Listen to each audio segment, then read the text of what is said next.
അസ്സലാമലൈക്കും. എന്തൊക്കെയുണ്ട് വിശേഷങ്ങൾ? നിങ്ങൾ ഇതുവരെ കാണാത്ത കാഴ്ചകളും അനുഭവങ്ങളുമുള്ള ഒരു സ്പെഷ്യൽ എപ്പിസോഡാണിത്. അതുകൊണ്ട് മുഴുവൻ കാണാൻ ശ്രമിക്കുക. സുഗന്ധ നിർമ്മാണത്തിൽ, എസ്പെഷ്യലി നാച്ചുറൽ എസെൻഷ്യൽ ഓയിലിൻ്റെ നിർമ്മാണത്തിൽ ഭാരതത്തിൻ്റെ പുണ്യപുരാതന പൈതൃക ഭൂമിയാണ് കനോജ്. ഉത്തർപ്രദേശിലെ ലക്നൌവിൽ നിന്നൊരു 150 കിലോമീറ്റർ മാറിക്കിടക്കുന്ന ഒരു കൊച്ചു പട്ടണം. ഒരു കാലത്ത് മുഗൾ രാജാക്കന്മാരുടെ ദർബാറുകളെയും സൂഫി ദർഗകളെയും ഒരുപോലെ സുഗന്ധപൂരിതമാക്കിയിരുന്ന ആധുനിക യുഗത്തിൽ ടോം ഫോർഡ്, ഗെർലാൻ, എസ്റ്റീ ലോഡർ തൊട്ട് റഷ്യൻ ആദം വരെയുള്ള അതികായന്മാർ തങ്ങളുടെ സുഗന്ധ സമവാക്യങ്ങളിലെ രഹസ്യക്കൂട്ടുകൾക്കായി വന്നെത്തുന്ന സ്വപ്നലോകം. ഒരുപാട് നാളായി ആഗ്രഹിച്ച ഒന്നായിരുന്നു കനോജിലോട്ടുള്ള യാത്ര. ഈ ഒരു മേഖലയിൽ പ്രവർത്തിക്കുന്ന ആളെന്ന നിലയിൽ പേഴ്സണലി എനിക്കിതൊരു തീർത്ഥയാത്ര തന്നെയായിരുന്നു. മനസ്സ് നിറയെ സന്തോഷവും എൻ്റെ സുഗന്ധയാത്രയിൽ ഒരുപാട് സാധ്യതകളും അതുപോലെ തന്നെ എൻ്റെ പാലറ്റിൽ ഒരുപാട് ഇൻഗ്രീഡിയൻറ്റും നിറച്ച സ്വപ്നം പോലത്തെ ഒരു യാത്ര. ലക്നൗ എയർപോർട്ടിൽ നിന്നും 2.5-3 മണിക്കൂറോളം ടാക്സിയിൽ സഞ്ചരിച്ചാലാണ് കനോജ് എത്തുന്നത്. ഫ്ലൈറ്റ് ഇത്തിരി വൈകിയതിനാൽ രാത്രിയാണ് അവിടെ എത്തിയത്. ഞാൻ ചെല്ലുമ്പോൾ ഞാൻ തങ്ങാൻ ഉദ്ദേശിച്ചിരുന്ന ഹോട്ടലിൽ all India essential oil manufacturer അസോസിയേഷൻ്റെ വാർഷിക സമ്മേളനം നടക്കാനിരിക്കുകയാണ് പിറ്റേന്ന് തൊട്ട്. What you seek is seeking you എന്നൊരു റൂമി വാക്യമുണ്ട്. അതാണ് എനിക്കപ്പോൾ ഓർമ്മ വന്നത്. നിങ്ങൾ അന്വേഷിച്ചു കൊണ്ടിരിക്കുന്നത് നിങ്ങളെയും അന്വേഷിച്ചു കൊണ്ടിരിക്കുകയാണ് എന്നുള്ളത്. അവിടെ കുറേ ആൾക്കാരെ പരിചയപ്പെടാൻ കഴിഞ്ഞു. പിന്നീട് അന്ന് രാത്രി ഞാൻ അവിടെ തങ്ങി. പിറ്റേന്ന് രാവിലെ ഉണർന്ന് പെട്ടെന്ന് റെഡിയായി. ഇത്രനഗരി അഥവാ അത്രനഗരി എന്നാണ് ഇവിടുത്തെ സുഗന്ധ മാർക്കറ്റ് അറിയപ്പെടുന്നത്. ഈ ഇത്രനഗരി എത്തുന്നത് വരെ ഏതൊരു ഉത്തരേന്ത്യൻ ടൗണിനെയും പോലെ അവഗണിക്കപ്പെട്ട അടിസ്ഥാന സൗകര്യങ്ങളൊന്നുമില്ലാത്ത ജനതയുടെ കാഴ്ചകളാണ് നമുക്ക് എമ്പാടും കാണാൻ കഴിയുക. ഇത്തിരി നഗരിയുടെ കവാടം കടന്നാൽ നൂറ്റാണ്ടുകളായി പരമ്പരാഗത രീതിയിൽ വിറകടുപ്പിൽ ചെമ്പ് പാത്രങ്ങൾ വെച്ച് സുഗന്ധം വാറ്റിയെടുക്കുന്ന പെർഫ്യൂം ഹൗസുകളാണ് അതിനകത്തുള്ളത്. വെള്ളം ഉപയോഗിച്ചുകൊണ്ട് ഹൈഡ്രോ ഡിസ്റ്റിലേഷൻ എന്ന പ്രോസസ്സിലൂടെയാണ് ഇവിടെ പെർഫ്യൂംസ് വാറ്റിയെടുക്കുന്നത്. ഈ ഉപയോഗം കഴിഞ്ഞ ഈ വെള്ളം ഇവർ ഓടകളിലൂടെ ഒഴുക്കി വിടും. അതുകൊണ്ട് തന്നെ ഓടകൾക്ക് പോലും ഗുലാബിൻ്റെയും ജാസ്മിൻ്റെയും ഹിനയുടെയും ഒക്കെ മതിമയക്കുന്ന മണമാണ്.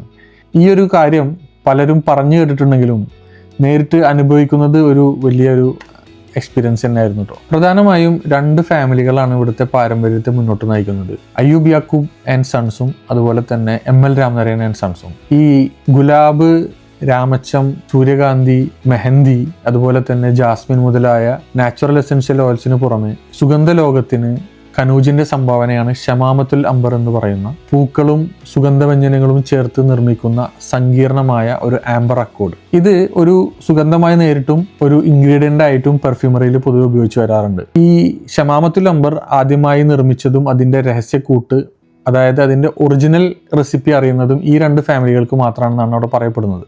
പൊതുവെ വൈകി ഉണരുന്ന ഒരു മാർക്കറ്റാണത്. 11 മണിക്കാണ് അവരുടെ സ്ഥാപനം തുറക്കുകയെന്ന് അയ്യൂബ് യാക്കൂബ് ഞാൻ അവരുമായി ആഴ്ചകൾക്ക് മുന്നേ ബന്ധപ്പെട്ടപ്പോൾ പറഞ്ഞിരുന്നു. ഞാനാണെങ്കിൽ എക്സൈറ്റ്മെൻറ്റിൽ നേരത്തെ തന്നെ ആ മാർക്കറ്റിൽ എത്തുകയും ചെയ്തു. ഗൂഗിൾ മാപ്പിൽ നോക്കിയപ്പോൾ തൊട്ടടുത്ത് തന്നെയാണ് ML രാമനാരായൺ ആൻഡ് സൺസ്. അവരാണെങ്കിൽ 10 മണിക്ക് തുറക്കും. ഈ ഗൂഗിൾ റിവ്യൂസൊക്കെ നോക്കുമ്പോൾ അവർ പൊതുവേ ഹോൾസെയിൽ ഡീലേഴ്സിനെ മാത്രമേ എൻ്റർടൈൻ ചെയ്യാറുള്ളൂ, സാധാരണക്കാരെ മെയിൻ ചെയ്യാറില്ല എന്നൊക്കെ ഒരുപാട് പേര് എഴുതി വെച്ചിട്ടുണ്ട്. ഞാൻ വിചാരിച്ചത് ഷാർജയിൽ ഒരു സ്ഥാപനമൊക്കെ നടത്തുന്ന ചെറിയൊരു ബിസിനസ്സുകാരനാണല്ലോ ഞാൻ എന്നുള്ളതാണ്. പക്ഷേ ചെന്ന് കയറിയത് തൊട്ട് 6-ാം നമ്പർ മൊമെൻ്റ് ആയിരുന്നു. ശരിക്കും സിംഹത്തിൻ്റെ മട.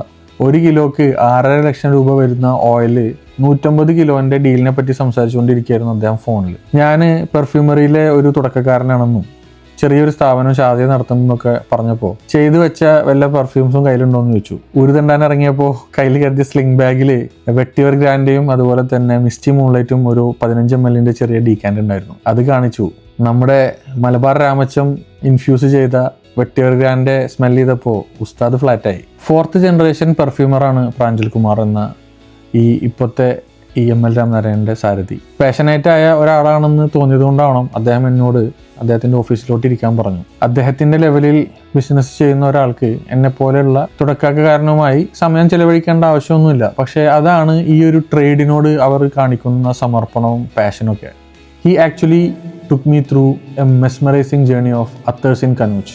ചരിത്രവും അഭിപ്രായ നിർദ്ദേശങ്ങളും സുഗന്ധങ്ങളുടെ ട്രൈയിങ്ങും ഒക്കെ ആയി 3.5 മണിക്കൂർ പോയതറിഞ്ഞില്ല. എന്നിട്ടും ഞാൻ തുടക്കത്തിൽ പറഞ്ഞ എസെൻഷ്യൽ ഓയിൽ മാനുഫാക്ചേഴ്സ് അസോസിയേഷൻ്റെ മീറ്റിങ്ങിൽ പങ്കെടുക്കാനുള്ളതാണ് അദ്ദേഹം പോയത്. ഈ അസോസിയേഷൻ്റെ ദേശീയ പ്രസിഡന്റാണ് അദ്ദേഹം. പോകുന്നതിന് മുന്നേ സെൻറ്റർ ടോക്സ് എന്ന സീരീസിനെ കുറിച്ച് അദ്ദേഹത്തോട് സൂചിപ്പിച്ചപ്പോൾ അദ്ദേഹത്തിൻ്റെ കാർഖാന എന്നറിയപ്പെടുന്ന വർക്ക്ഷോപ്പ് വിസിറ്റ് ചെയ്യാനും വീഡിയോ പകർത്താനുമുള്ള പെർമിഷൻ തന്നിട്ടാണ് അദ്ദേഹം പോയത്. ഇത്തിരി മാറിയാണ് കാർഖാന, അങ്ങനെ എല്ലാവർക്കും കാണാനുള്ള അവസരം കൊടുക്കാറില്ല എന്നാണ് ഒപ്പം വന്ന ആൾ എന്നോട് പറഞ്ഞത്. ഈ മൈലാഞ്ചിയുടെ ഇലയും പൂവും ചേർത്തുണ്ടാക്കുന്ന മെഹന്തി ഓയിലിനുള്ള പ്രിപ്പറേഷനാണ് നിങ്ങൾ ഇവിടെ കാണുന്നത്. ഇതാണ് ആ മായിക ലോകം.